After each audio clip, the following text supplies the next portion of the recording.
देखेंगे आरएनए। इसमें थाइमिन के स्थान पर यूरेसिल होता है।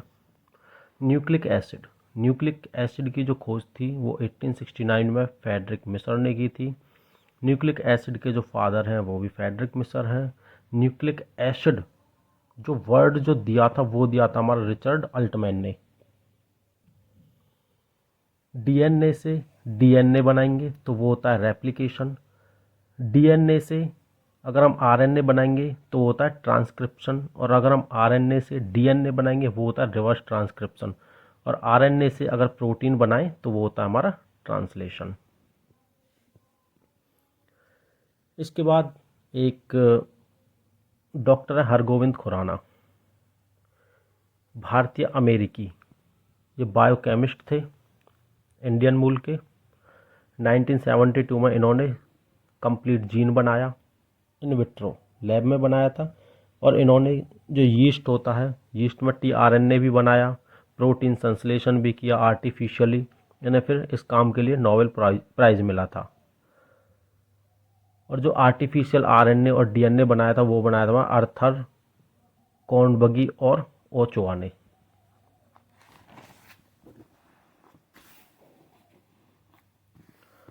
जो डीएनए की फुल फॉर्म है डीऑक्सीराइबोन्यूक्लिक एसिड। ये एक लिविंग बीइंग में पाया जाता है। डीएनए सेल में पाया जाता है, एक जेनेटिक मटेरियल है। जो डीएनए हमारा माइटोकॉन्ड्रिया और क्लोरोप्लास्ट में भी पाया जाता है। डीएनए लगभग सभी जो एनिमल्स होते हैं सभी में पाया जाता है, और ये जेनेटिक मटेरियल का काम करता है। इसके बाद जो डिस्कवरी की थी डीएनए की वो फ्रेडरिक मिसर ने की थी 1861 में, WBC वाइट ब्लड सेल के अंदर। जब इसकी खोज हुई थी तो उस समय इसका नाम न्यूक्लिन था। न्यूक्लिन से जो डीएनए नाम दिया वो दिया था जाक रियास ने। अब इसके बाद है double helical model of DNA. जो मॉडल दिया था वो क्रिक ने दिया था, वॉटसन ने दिया था और विल्किंस ने दिया था, और एक इसमें फीमेल थी फ्रैंकलिन। इन चारों ने जो हेलिकल मॉडल दिया था डीएनए का, डबल हेलिकल मॉडल, इन चारों ने दिया था। लेकिन 1962 में जो नोबेल प्राइज मिला था वो मिला था हमारा क्रिक, वॉटसन और विल्किंसन ने। डबल हेलिकल मॉडल में बताया गया था कि जो डीएनए है वो क्लॉकवाइज डायरेक्शन में रोटेट करता है। जो यूनिट है डीएनए की वो है हमारी न्यूक्लियोटाइड। अगर न्यूक्लियोटाइड ऑप्शन में नहीं है तो फिर जीन आ जाएगा। अब न्यूक्लियोटाइड बनता कैसे है तो उसके लिए हम नीचे से देखते हैं। पहले हमारे पास ग्वानिन होता है और एडेनिन होता है, साइटोसिन होता है, थाइमिन होता है। ये जी और ए ये हमारा प्यूरिन में है, सी और टी ये हमारा pyrimidine में है। तो जब इन दोनों को मिला देंगे, प्यूरिन और pyrimidine को, तो हमारे पास नाइट्रोजेनियस बेसिस मिलेगा। जब हम नाइट्रोजेनियस बेसिस और डीऑक्सीराइबोज शुगर को मिला देंगे एन ग्लाइकोसिड लिंकेज के द्वारा तो हमें मिलेगा न्यूक्लियोसाइड। जब हम न्यूक्लियोसाइड और फॉस्फेट ग्रुप को मिला देंगे तो हमारे पास बनेगा न्यूक्लियोटाइड, और हम इसे किससे मिलाएंगे? फॉस्फोईस्टर बॉन्ड की सहायता से। अब यहाँ पर है कि न्यूक्लियोसाइड का निर्माण कैसे होता है, न्यूक्लियोसाइड कैसे बन रहा है। यहाँ पे हमने देखा था डीऑक्सीराइबोज शुगर और नाइट्रोजेनस बेस मिलकर न्यूक्लियोसाइड बनाएंगे। इसके बाद न्यूक्लियोटाइड कैसे बनेगा? न्यूक्लियोटाइड बन रहा था हमारा न्यूक्लियोसाइड और फॉस्फेट ग्रुप से मिलकर बन रहा था, और इसके जो बॉन्ड का काम कर रहा था वो कौन था? फॉस्फोईस्टर बॉन्ड।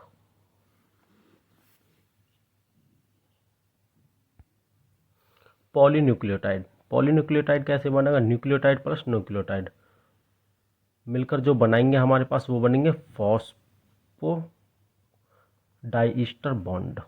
ठीक है, पॉली होते हैं मैनी, मतलब बहुत सारे। ये हमारा डीएनए होता है। डीएनए के जो बाहर की तरफ होता है वो शुगर फॉस्फेट होता है, इसे हम बैकबोन कहेंगे। और जो अंदर की तरफ ये होते हैं डबल बॉन्ड और ट्रिपल बॉन्ड, ये होते हैं नाइट्रोजन बेसिस। ए और टी के बीच में डबल बॉन्ड होता है, सी और जी के बीच में ट्रिपल बॉन्ड होता है। ये होते हैं बेस पेयर। इसके बाद न्यूक्लियोटाइड बन के क्या बना रहे थे, पॉली न्यूक्लियोटाइड। ये हमारा डीएनए होता है 2 पॉली न्यूक्लियोटाइड, और जो डीएनए है वो हमारा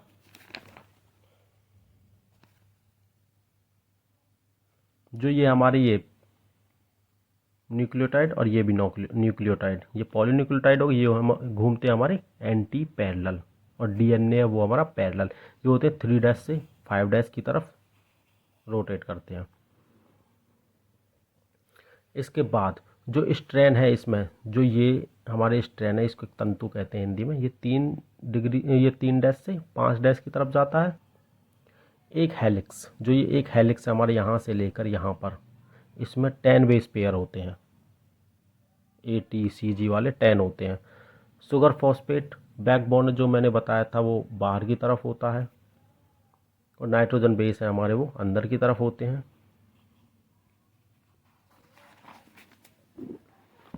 इसके बाद देखते हैं हम जो डीएनए वो जेनेटिक मटेरियल की का काम करता है, ठीक है। इसके जो स्ट्रक्चर जो 4 गॉफ लॉ को फॉलो करते हैं। डीएनए की अगर हम डायमीटर देखें तो 2.0 nm नैनोमीटर या फिर 20 एंगस्ट्रम होता है।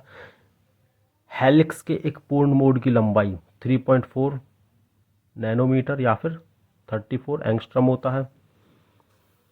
यहाँ पे इन दोनों के बीच का जो गैप है वो 3.4 एंगस्ट्रम।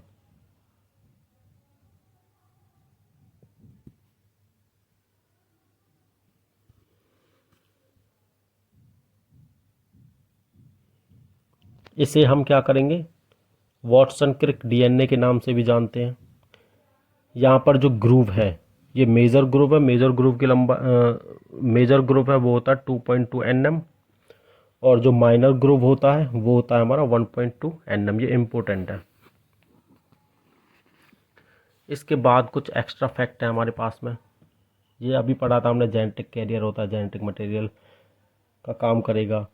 प्रोटीन की जानकारी हमें देता है, डीएनए के भाग की जीन कहते हैं। जो प्रोटीन की जानकारी देगा ना उस भाग को हम जीन कहते हैं। जीन जेनेटिक की इकाई है, अभी बताया था, न्यूक्लियो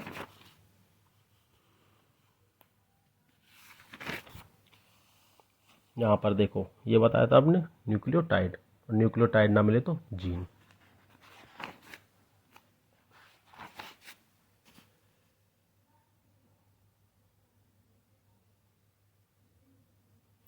एक होता है हमारे पास में annotation the process of marking gene in DNA sequence.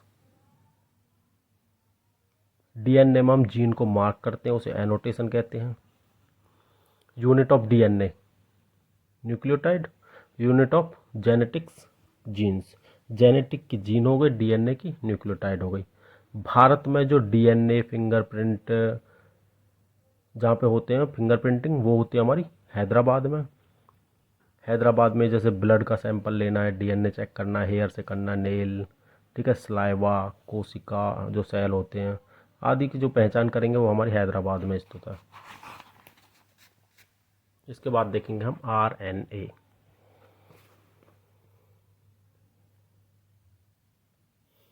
RNA ribo nucleic acid, protein बनाने का काम होता है। आरएनए के जो फादर और लेस्ली ऑर्गेल्स हैं, इसमें A double bond U, G triple bond C, adenine, uracil, guanine, cytosine.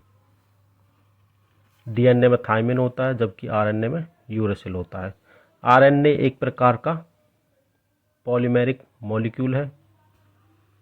इसके बाद आरएनए में कोडिंग, डिकोडिंग, रेगुलेशन और एक्सप्रेशन ऑफ जीन्स, ठीक है, ये हमारा आरएनए इसमें हेल्प करता है। डीएनए डबल हेलिकल और 2 स्टैंड होता है, आरएनए सिंगल स्टैंड होता है और सिंगल हेलिक्स होती हैं इसमें। ये राइबोज शुगर से बना होता है, जबकि डीएनए हमारा डीऑक्सीराइबोज शुगर से बना होता है। इसके बाद जो टाइप है हमारे पास 3 है आरएनए के, mRNA, tRNA, rRNA. Messenger RNA, transfer RNA और ribosomal RNA. Unit of protein होता है हमारा एमिनो एसिड। राइबोसोम्स हमारा प्रोटीन बनाता है, इसको प्रोटीन फैक्ट्री भी कहते हैं। एमआरएनए ये अमीनो एसिड को चिन्हित करेगा, मार्क करेगा और अमीनो एसिड की एक सीरीज बना देगा। टीआरएनए जो अमीनो एसिड की जो एक सीरीज बनी थी को आरएनए तक पहुंचाएगा, आरआरएनए तक पहुंचाएगा। आरआरएनए क्या करेगा, अमीनो एसिड को प्रोटीन में बदल देगा। एक होता है एसएनआरएनए, स्मॉल न्यूक्लियर आरएनए।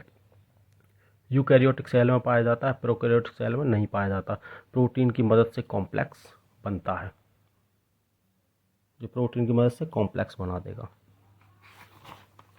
और ये यहीं पे ख़त्म होता है। इसके बाद आएगा हमारा ह्यूमन स्केलेटन सिस्टम।